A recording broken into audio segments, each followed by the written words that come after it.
¿Qué tal, amigas y amigos del Invite? Estamos aquí en la Tierra Buena para el Día del Señor, justamente cumpliendo 2 años de estas transmisiones de Así es. Tierra Buena. Miguel, Jaime, ¿cómo les va? Muy bien, muy bien, muy bien. Y muy contento de que cumplamos 2 años. 2 Un años, proyecto pues. que pues iba a ser experimental y que pues no sabíamos qué tanta respuesta iba a tener. Ya tenemos más de 1,300 suscriptores, ya Suscriptores. llegando a 1,400. Tenemos un promedio de vistas de cada uno de los videos de 300 y tantas, 400. Hay algunos videos muy exitosos que llegan a los 1,500 visitas, a los 1,900 visitas. Sí. Entonces, pues es un proyecto de predicación que nos ha dado muchas satisfacciones y que esperamos seguir sirviéndolos hasta que Dios nos dé licencia, ¿no? Sí, sí. Y sobre todo aprendiendo mucho, ¿no, Miguel? Así es, así es. Bueno, la frecuencia con la palabra de Dios pues siempre nos alimenta y nos hace entender cosas. Así ¿Cómo es. ves, Jaime? No, pues yo Dos, agradecido, 2 años. bien, agradecido por participar en este proyecto. Y sobre todo el centro de, que es la palabra que ilumina, es padrísimo. Muy bien. Sí, sí, pues bien, Miguel, te toca a ti, parece. Pues sí, A comenzar y ver, ustedes me interrumpen. Para celebrar. Para para celebrar, para celebrar, para celebrar. celebrar. Jaime, si nos haces el favor de leer el texto. Bien, cómo no. Es del Evangelio según San Marcos. En aquel tiempo Juan predicaba diciendo: ya viene detrás de mí uno que es más poderoso que yo, uno ante quien no merezco ni siquiera inclinarme para desatarle la correa de sus sandalias. Yo los he bautizado a ustedes con agua, pero él los bautizará con el Espíritu Santo. Por esos días vino Jesús de Nazaret de Galilea y fue bautizado por Juan en el Jordán. Al salir Jesús del agua, vio que los cielos se rasgaban y que el Espíritu en figura de paloma descendía sobre él. Se oyó entonces una voz del cielo que decía: tú eres mi Hijo amado, yo tengo en ti mis complacencias. Muy bien, muy bien. Muchas gracias, Jaime. Sí. Antes que nada, quisiera hacer una reflexión, una descripción más bien, de lo que era el bautismo en tiempos de Jesús, en tiempos de Juan el Bautista. Todas las culturas tienen ritos de purificación, de limpieza a base del agua, y eso es muy lógico y antropológico. Esto es una experiencia común de todas las culturas: la babilonia, la egipcia, la azteca, la mexica, la maya.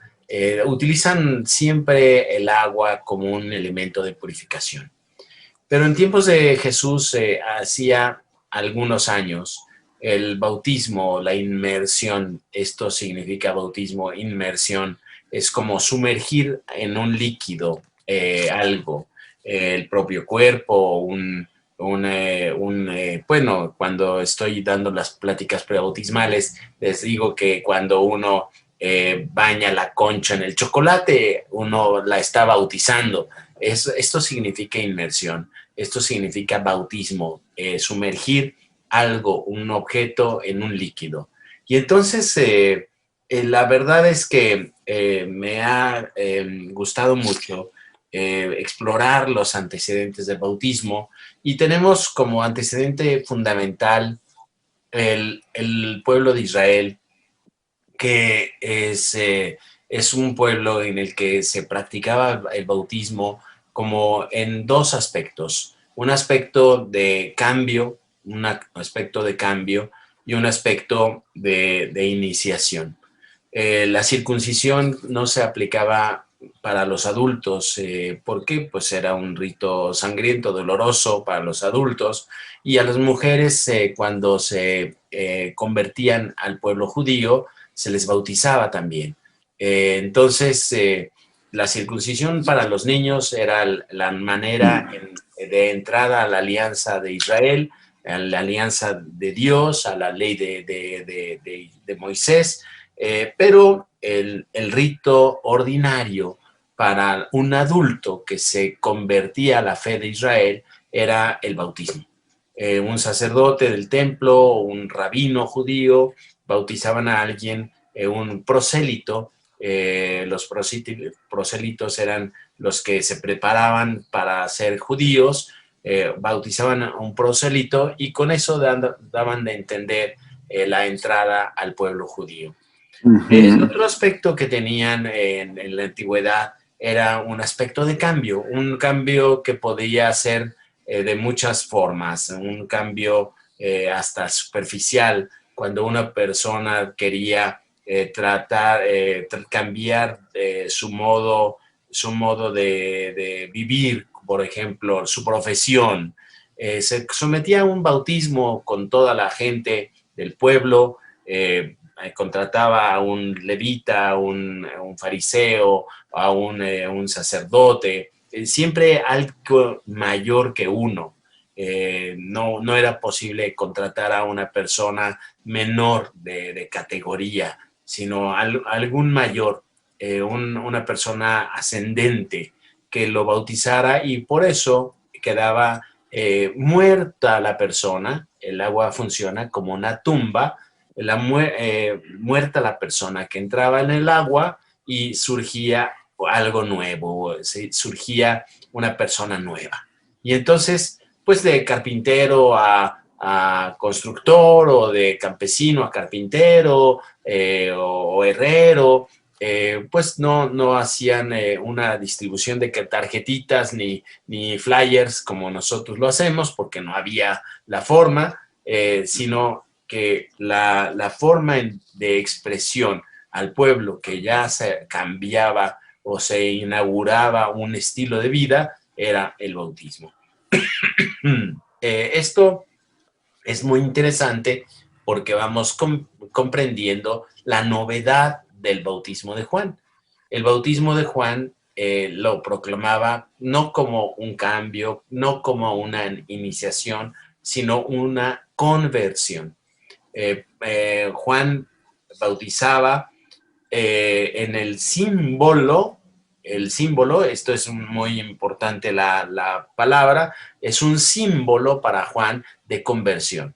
Las personas que se habían separado de la alianza, que se habían separado de los preceptos, se bautizaban, iban a Juan para bautizarse.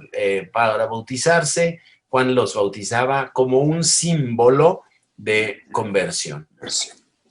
Y la próxima novedad que tenemos es la novedad en Jesús. Jesús se acerca pensando él en un bautismo de cambio, porque Jesús se bautiza pensando en que se iba a manifestar ante la gente como un paso de la vida privada a la vida pública. Es decir, de un paso de la vida de familia a una vida de predicación. Se hizo Mesías, se hizo rabino, borren esto de Mesías, se hizo rabino delante de la gente, sometiéndose a un rito de cambio, Por supuesto que tenemos una novedad muy grande, porque Juan el Bautista dice: yo no tengo dignidad superior con respecto a él. Él me debería bautizar a mí, dice un texto del Evangelio. Él me debería bautizar a mí porque, si bien nació después de mí, es anterior a mí. Y esto señala el Evangelio de Juan un carácter de divinidad, de divinidad. Juan lo reconoce como el Dios eterno, que naciendo después de Juan, es antes de Juan, ¿no? Y entonces tenemos un diálogo aquí de las sandalias, de lo que ya habíamos dicho muchas veces, que las sandalias, la ley del levirato, el que un hermano menor tomara por esposa la viuda del hermano mayor para darle descendencia.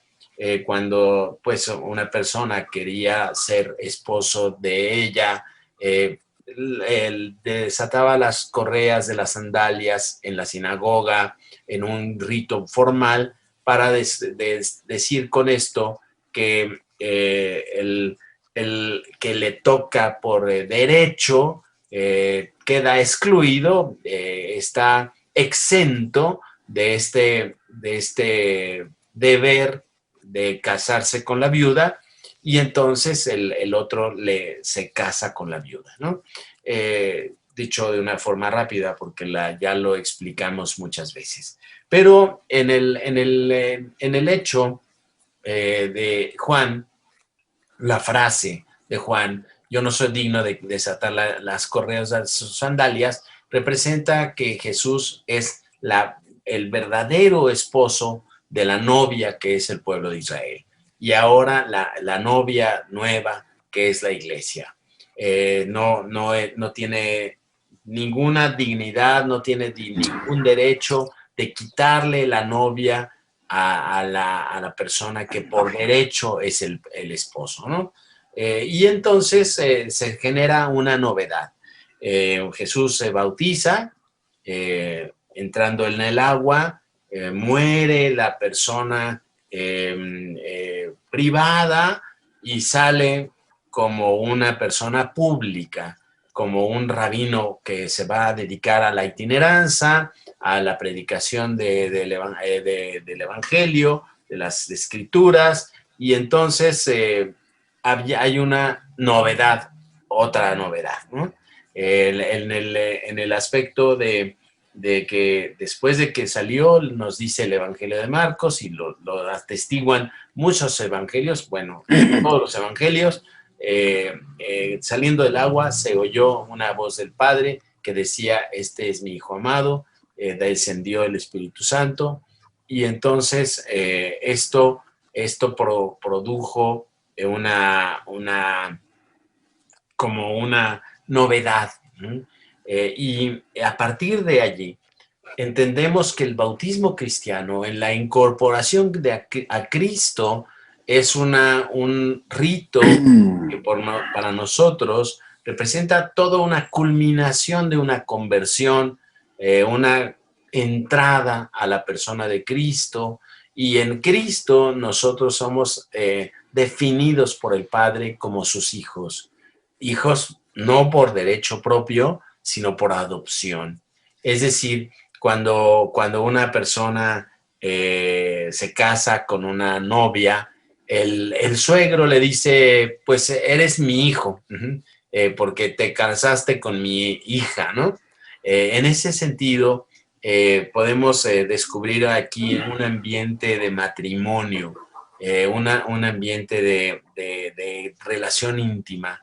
Entrando en la intimidad con Jesús, nosotros nos vamos haciendo, por el bautismo, por un don especial de Dios, nos vamos haciendo hijos suyos.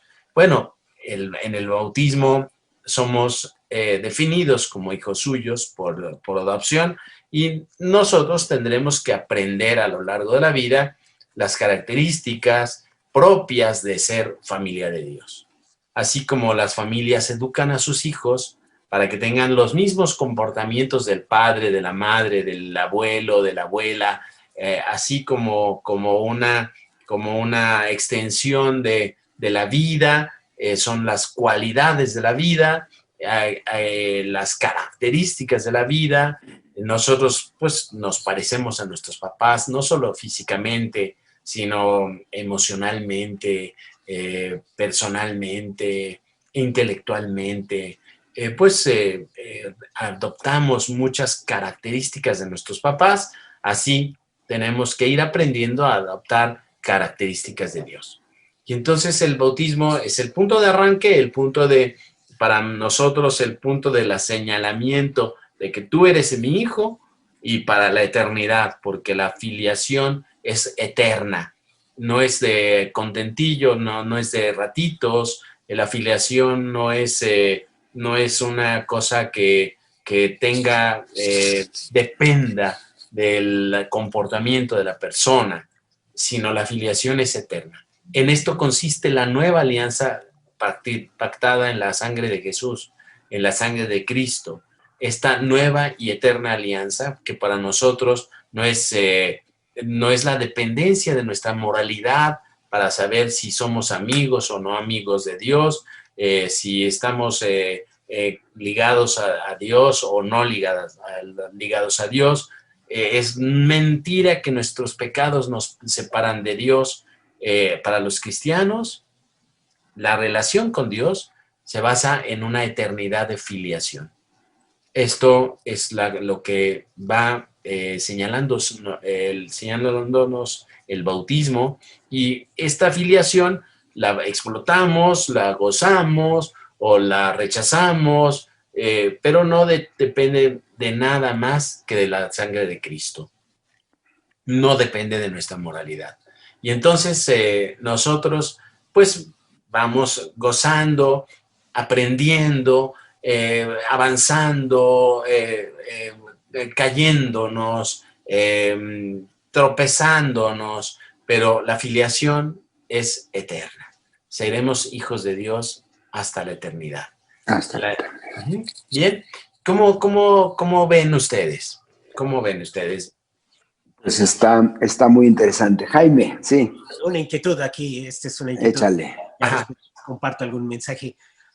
Habla de que Jesús bautizará con el Espíritu Santo. Ajá. Bueno, esta es una pregunta. A Jesús se le muestra poco en este ejercicio de bautizar.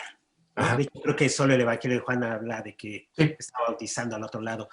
Me imagino que bautizaba como en esta tendencia judía o bautizaba... Los especialistas dicen que esto es una frase que representa a la iglesia, que representa a la iglesia. Jesús bautiza en la iglesia, en manos de la iglesia. Entonces, no vemos históricamente a Jesús bautizando. Muchos especialistas coinciden que esto es con una frase que representa el bautismo de la iglesia. Él los bautizará con el Espíritu Santo, es decir, la iglesia, que es la continuación de sacramental de la acción de Jesús, del ministerio de Jesús, la iglesia, que es la continuación en el espacio y en el tiempo, va a ser la que bautice con el Espíritu Santo. Pero Jesús bautiza de otra forma, no bautiza en el agua, sino en la inmersión de Jesús es la sangre. Es el costado abierto de donde salen los sacramentos, el agua y la sangre. Es el costado abierto en el que la iglesia toda se sumerge en la realidad de Dios, en la filiación de Dios. Entonces, el Espíritu Santo que nos bautiza, podríamos decir que es Pentecostés en todas sus formas. Pentecostés en el relato de los Hechos de los Apóstoles, pero también Pentecostés en la cruz, cuando nos da su Espíritu, cuando sale sangre y agua de su costado, cuando nos entrega sus vestiduras. Esto es todo un bautismo, con toda una inmersión en una sacramentalidad de la vida de Dios. Es decir, Jesús, podemos pensar que si bautiza en el río Jordán, no, me parece que no es propio. Jesús no le interesaba este bautismo. Lo que le interesaba es que nos sumergiéramos en la vida de Dios. Y ese es el bautismo del Espíritu Santo. Así lo explicaría yo. Que es justamente el bautismo de la iglesia, ¿no? Porque ahí la cuestión es cómo toda la acción sacramental y toda la acción de anuncio y toda la acción salvífica que realiza la iglesia la hace en persona Christi, ¿no? Es decir, es Cristo mismo quien actúa. Jaime. Sí, me llama mucho la atención esta parte del bautismo como asumir ya la vida, una vida. Jesús es bautizado y su bautismo, bueno, al parecer también se llega a interpretar como el descenso se injerta en la misma humanidad para anunciar el reino. Y este dato es el que pues también vivimos los cristianos. Cómo nos metemos en las realidades para anunciar el reino, para anunciar la vida nueva de Jesús, la vida nueva en el Espíritu, esta inmersión. El que viene a bautizar es bautizado, es sumergido, se va a estas aguas que son como la tumba, ¿no? La tumba muere. Entonces, ese rasgo también a mí me llama mucho la atención, es cómo asumo la vida, cómo la asumo. Pues voy a integrar, me voy a injertar, pero ya con una finalidad muy propia, que es la de anunciar el reino, es la de anunciar al Padre, anunciar a Dios, y ese es el nuevo espíritu. Yo creo que ese dato es el que los cristianos podríamos potenciar más, implementar más en nuestras catequesis, porque pues se ha quedado nuestro bautismo muy encapsulado en verlo como un rito que pudiera librar al pequeño de mil cosas siniestras. Quitarle el cuernito. Quitarle el cuernito. Ver el bautismo como solo un momento de vínculo social, de decir, bueno, yo hago compadre a alguien, yo hago padrino a alguien para vincularnos más. Va más allá, es cómo voy asumiendo la vida, cómo me voy a insertar en la vida, pero ya mirándome como alguien que va a predicar el reino. ¿Cómo voy a predicar el reino? Y eso cada uno lo va a ir definiendo, yo creo, va impostando su vida, va dirigiendo su vida a dar respuesta a este llamado. Entonces, por ahí yo pensaría este bautismo. Muy bien. Sí, fíjate que me hace pensar cuando hablas de esta inmersión en la sangre de Cristo y lo pones ahí como una Pentecostés constante, es decir, esta efusión del Espíritu. Me hace pensar a cuando nos presentaron el año pasado el nuevo directorio de catequesis, ¿no? Donde uno de los ejes fundamentales era el anuncio querigmático, es decir, esto que sucede gracias al servicio, al ministerio de Cristo Jesús, a través de su pasión, muerte y resurrección, que nos integra justamente en el que podemos sumergirnos, para decirla con el bautismo, en el que podemos sumergirnos a la vida divina. Y entonces pensaba yo, en realidad, puedes entender, me parece, de mejor manera la insistencia que hace hoy el Santo Padre a propósito de que nuestro anuncio tenga como núcleo fundamental el querigma. ¿Por qué? Porque efectivamente, lo hemos dicho innumerables veces en estos 2 años que llevamos, sobre la urgencia de una iglesia novedosa, de una comunidad de bautizados que anuncie esta realidad nueva en la que efectivamente estamos sumergidos, porque como decías, Jaime, hace un momento, luego el rito del bautismo se convierte en muchas otras cosas, y no en inserción a la vida divina, ¿no? Que es lo que muchas veces se nos pierde ahí, quizá un poco también por nuestros procesos catequéticos y también mucho, me parece, por la falta de atención en el proceso del crecimiento en la vida cristiana, o el proceso espiritual, o como lo queramos llamar, que al final pues es la posibilidad de la relación íntima con Dios. Y entonces creo que la liturgia de este domingo nos puede ayudar también a reflexionar pues sobre esta novedad que necesitamos anunciar también como iglesia, de un bautismo dinámico, novedoso, que desde la relación con Dios transforma profundamente este mundo que pues tiene muchos signos de muerte y mucha oscuridad, y que necesitamos iluminar con la luz del Espíritu que nos habita esta humanidad y este mundo que nos rodea. Y entonces creo que esta posibilidad de poder reflexionar también nos puede ayudar mucho e iluminar mucho este tránsito, porque nosotros estamos en un tránsito que se pues, medido desde nuestra vida, se prolonga mucho, mucho tiempo, ¿no? Pero en la historia Breve. ándale, es apenas un soplo.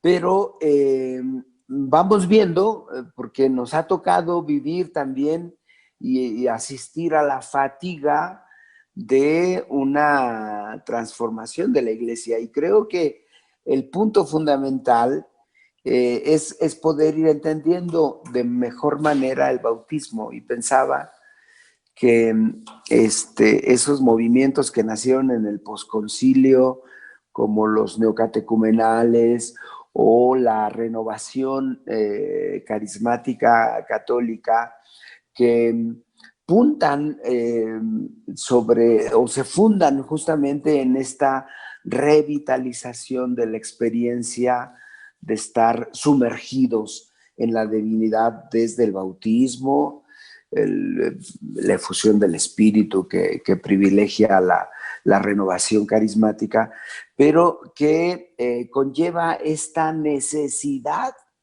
de replantearnos la novedad en la que ya vivimos, es decir, en la relación profunda e íntima con Dios, y desde ahí poder actuar, porque cuando Dios se pierde de mi horizonte, no, cuando yo me pierdo del horizonte de Dios, pues recurrimos, como decías al inicio, a los flyers o a las propagandas ahí más o menos vistosas o más o menos ruidosas, pero que el anuncio del evangelio pues se queda ahí como puesto de lado, ¿no?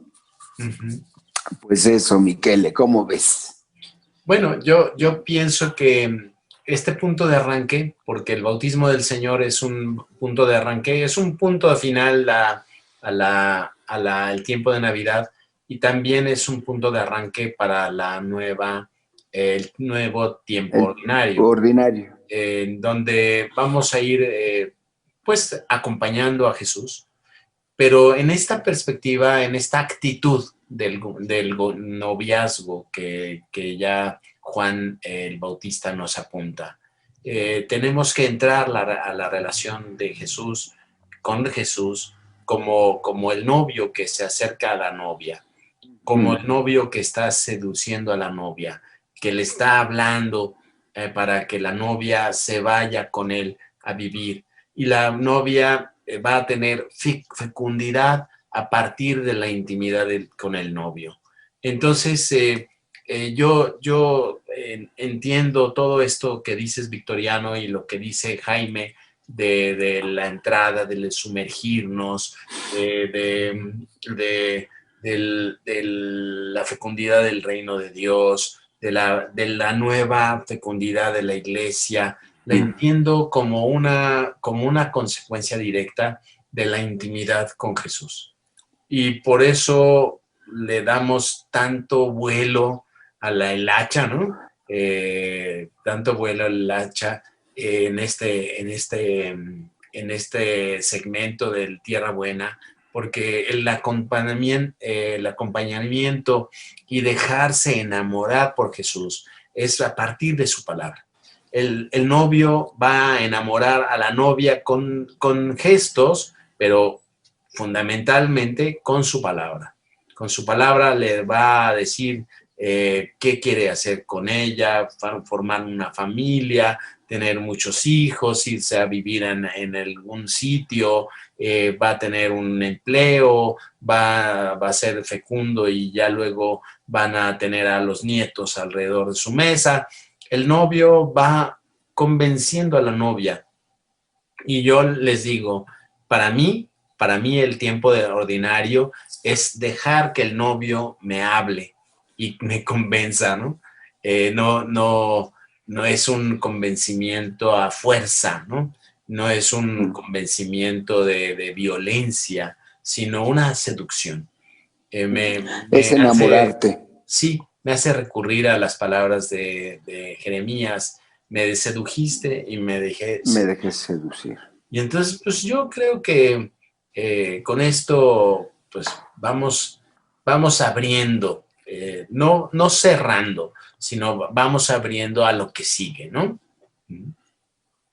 Totalmente, totalmente, pues es una invitación y una necesidad, ¿no? Recuperar esta conciencia de nuestro bautismo, de estar inmersos en la sangre del Cordero y que pues es nuestra fuerza para poder enfrentar las adversidades en el anuncio del reino o las dificultades que naturalmente se nos presentan en la vida de todos los días. Pues ahí está, amigas, amigos,